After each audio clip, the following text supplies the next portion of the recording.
Tässä retkelle lähdössä.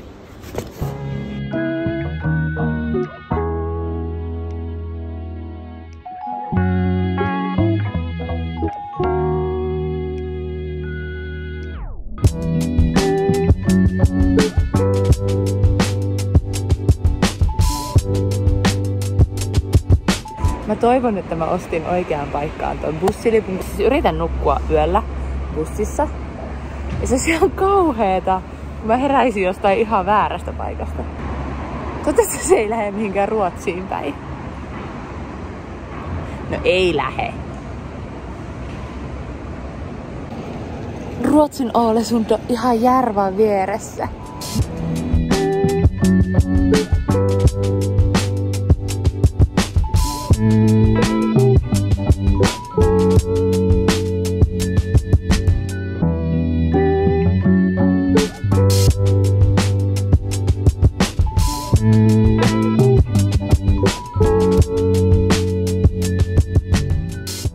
Tän näköinen väylä.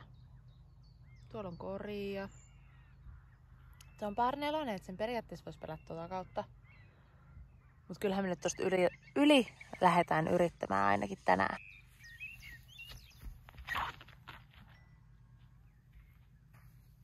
No ei se nyt ihan keskelle jäänyt, mut melkein.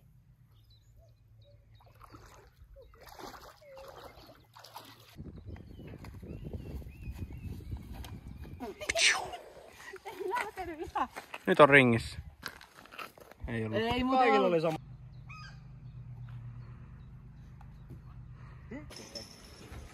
Niin.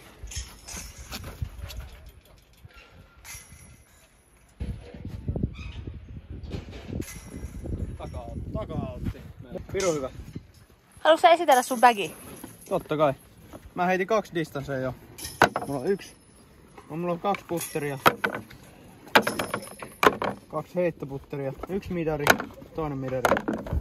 2 fairwayta. Ja näillä EM. Mun mielestä on kiva pelata aina uusien tyyppien kanssa, koska siinä tulee uudet jutut ja uudet kaikki heittotyylit ja kaikki on uutta. Niin se on kyllä ihan kivaa. Tänään mä saan tänne mun kämppään uusia kämppiksiä. En tunne heitäkään. Mieluummin ehkä tuntemattomat tuttavuudet ottaisin radalla kuin tälleen, että asumme viikon yhdessä, mutta näin tällä kertaa. Bussilla Raumalta Helsinkiin muutaman tunnin unilla. Mä tiedän, että raumalaiset olisi tässä vaiheessa sanonut jo, että skip, iso skip. Ei busseilla kuljeta. Lähijunalla lentokentälle Helsingissä. Sitten ensin lennetään Osloon ja sitten yöbussilla Oslosta Ålesundiin. Ja sitten lautalla Ålesundista tänne Langevogiin. Ja sitten päästään tänne majoitukseen, joka on myyty mulle hyvänä paikkana. Mulla ei ole sänkyä. Mulla ei ole tyynyä. Haetaan varastosta mulle patja. Ja sit mulla on makuupussi. Yes. Täällä ei myöskään ole suihkua. Mä sitten käyn tuolla kisakeskuksella suihkussa. Jääkylmässä suihkussa. Ei nyt sentään. Täällä on liiketunnistinvalot. Et mä yritin nukkua mahdollisimman paikoillaan, mutta silleen about tunnin välein mä heräsin, koska täällä kaikki valot syttyi päälle. Niinku muutama tommonen palsta, mihin voi heittää, ja mun peli on heittää midaria tonne ja yrittää saada se peli, niin katsotaan kuinka käy. Joo, ja helposti peli. Joku pojista kuitenkin tekee varmasti jonkun rata-esittelyvideon, niin voitte sit niiltä mennä katsoa sen radan kokonaan, koska mun treenikierrokset oli siinä.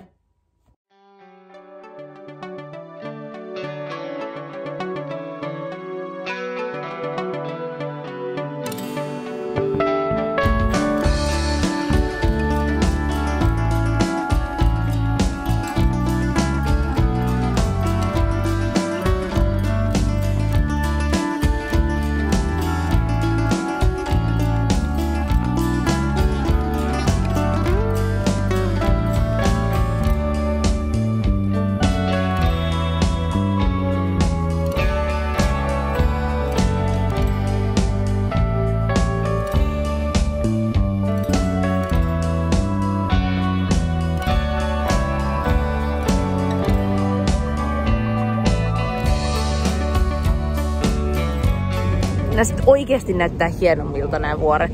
Ja isommilta. Mä en ole koskaan nähnyt näin isoja vuoria, ootko sä? Evalina, what are we doing? Team of the day, going to some fishing. Ei nyt ihan lähtenyt tuo Englanti.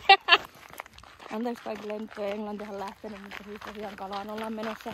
Koska puttasin veteen. Ja vedin loppukierroksen yhdellä puttiputterilla. Ensimmäinen kierros oli ihan siis mulla oli niinku tosi jotenkin hauskaa. Ja silleen rauhallinen fiilis pelailla. Et mulla on ollut semmoinen aika tukkonen olo tossa treenipäivinä. Ootas, laitetaan vähän liveä päälle tässä välissä. Siis radasta, siis musta tuntuu, että se ehkä pelaa niinku mun vahvuuksilla ihan hyvin. Koska siellä tarvii heittää, tai ainakin mä heitän aika paljon väylädrivereita. Ja jos sä oot offissa, niin sä silti niinku tosi hyvällä heitolla voit silti niinku päästä esim. Korille. Mun mielestä se on niinku silleen palkitsevaa, että sieltä pystyy niinku scrambläämään esimerkiksi. Mut sit taas tuolla on niinku aika pahoja korin paikkoja. Että on ringissä tosi monella väylällä vettä ja on tosi paljon rinteitä, että lähtee rollaamaan. Esimerkiksi, väylä 12, niin sit mä lähden heittämään, tosi hyvä linja. Ja sit se tulee sinne korille, mutta tulee siihen rinteeseen ja rollaa OBlle. Ja sit se jää sillä oikeasti 5 senttiä OBlle. Ja sit mun pitää mennä sinne aivaskutsiin dropparille. Mä heitin sieltä vähän ärsyntyneenä. Et siis tyhmä bogi. Ai niin, siis mun aamu. Siis mä olin laittanut herätyksen 7.45 ja mun kierros alkoi 9.24. Mä olin niinku tunti liian myöhään laittanut mun herätyksen. Sitten mä laitan piilareit silmiin siinä 8.10 ja sitten mä tajuin, että hetkonen, mulla on tea time 9.24 ja mä kävelen 10 minuuttia radalle. Elikkä tunnin päästä mun pitäisi niinku olla jo radalla. No sit nopeasti hiukset kiinni kauppaan ostamaan matkalle jotkut aamupalat ja sitten äkkiä radalle, kärkäsin lämpätä puoli tuntia ja sit tuun tiille. Mut tietysti ei kerennyt silleen jännittämään, koska se oli niin nopea se lähtö.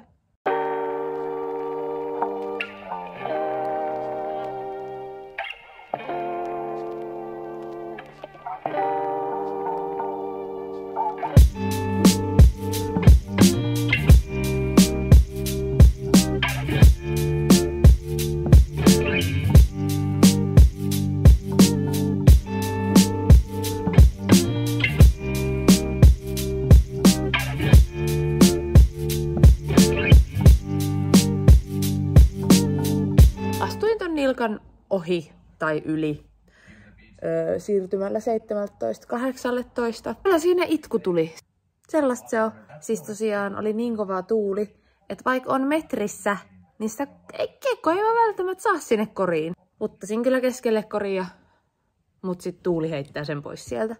Jänniä aikoja eletään, koska me ei tiedetä, pelataanko me huomenna, ketkä pelaa huomenna, pelataanko me lyhennetty rata, pelataanko me kaikki naiset, miehet, juniorit samaan aikaan haulikkolähdöllä? Pelataanko naiset normaalisti aamulla? Että toivottavasti tässä hyvää aikaa illan aikana saadaan tietää se, että tarviiko laittaa herätystä aamulle vai ei. Tällä hetkellä mun ajatukset on siinä, että koska ei ole ilmoitettu vielä mitään, niin mä ajattelen, että aamulla pelataan. Meille sanottiin ennen kierrosta, että on siis myös mahdollista, että tuo 3. kierros on meidän viimeinen kierros.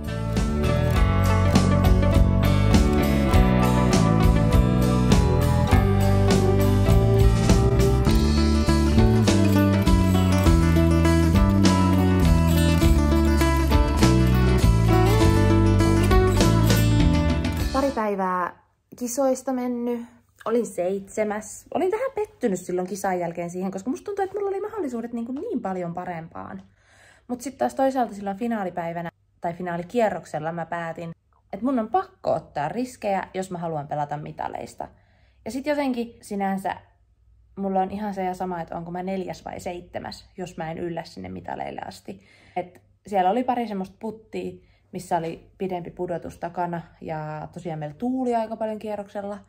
Että niitä ei välttämättä olisi tarvinnut yrittää, mutta mä yritin ne, koska ilman yrittämistä ei olisi voinut edes haaveilla mitalista. Sitten ne meni ohi ja sitten siitä tuli pari ylimääräistä heittoa sinne kierrokselle ja näin. Mutta sellaista se on. Ja 7. ja ekoista EM-kisoista, niin ei se nyt ihan huono ole. Vaikka ei ihan hirveästi jaksaisi, niin kyllä täytyy ehkä mennä vähän tonne käppäilemään pihalle kohta ja nauttimaan kesästä.